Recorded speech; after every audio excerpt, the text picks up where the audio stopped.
PES ವಿವಿಯಲ್ಲಿ ವಿದ್ಯಾರ್ಥಿಗೆ ಭಯೋತ್ಪಾದಕ ಎಂದ ಪ್ರೊಫೆಸರ್. ವಿಡಿಯೋ ವೈರಲ್ ಬೆನ್ನಲ್ಲೇ doctor Muralidhar Deshpande suspend. Banashankari ring road ಕ್ಯಾಂಪಸ್ನಲ್ಲಿ ಪಾಠ ಮಾಡುತ್ತಿದ್ದ ವೇಳೆ ಪ್ರೊಫೆಸರ್ ಮುರಳೀಧರ್ ಅವರು ಮುಸ್ಲಿಂ ವಿದ್ಯಾರ್ಥಿಯೊಬ್ಬರನ್ನು ಉದ್ದೇಶಿಸಿ ಆಕ್ಷೇಪಾರ್ಹ ಪದ ಬಳಸಿ ನಿಂದಿಸಿದ್ದಾರೆ ಎಂಬ ಆರೋಪ ಕೇಳಿಬಂದಿದೆ. ತರಗತಿಯಲ್ಲಿ ಪಾಠದ ಮಧ್ಯೆ ಗಲಾಟೆ ನಡೆದಿದ್ದರಿಂದ ಕೋಪಗೊಂಡ ಪ್ರೊಫೆಸರ್ ವಿದ್ಯಾರ್ಥಿಗಳನ್ನು ಭಯೋತ್ಪಾದಕರು ಎಂದು ಕರೆದು ಅವಮಾನಿಸಿರುವುದು ವಿಡಿಯೋದಲ್ಲಿ ಸೆರೆಯಾಗಿದೆ. ಪ್ರೊಫೆಸರ್ ನಿಂದಿಸುತ್ತಿದ್ದ ದೃಶ್ಯವನ್ನು ವಿದ್ಯಾರ್ಥಿಗಳು ಮೊಬೈಲ್ನಲ್ಲಿ ಚಿತ್ರೀಕರಿಸಿದ್ದು, ಈ ವಿಡಿಯೋ ಸಾಮಾಜಿಕ ಜಾಲತಾಣಗಳಲ್ಲಿ ಹರಿದಾಡಿ ಭಾರೀ ಆಕ್ರೋಶಕ್ಕೆ ಕಾರಣವಾಗಿದೆ.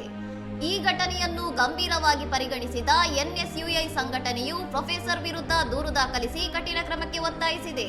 ಪ್ರಕರಣದ ತೀವ್ರತೆಯನ್ನು ಅರಿತ ಪಿಇಎಸ್ ವಿಶ್ವವಿದ್ಯಾಲಯದ ಆಡಳಿತ ಮಂಡಳಿಯು ತಕ್ಷಣದ ಕ್ರಮವಾಗಿ ಆರೋಪಿ ಪ್ರೊಫೆಸರ್ ಅವರನ್ನು ಸೇವೆಯಿಂದ ಅಮಾನತುಗೊಳಿಸಿ ಆದೇಶ ಹೊರಡಿಸಿದೆ. ಇನ್ನಷ್ಟು ಸುದ್ದಿಗಳಿಗಾಗಿ ನೋಡ್ತಾ ಇರಿ ಸೌರಂ ಟಿವಿ.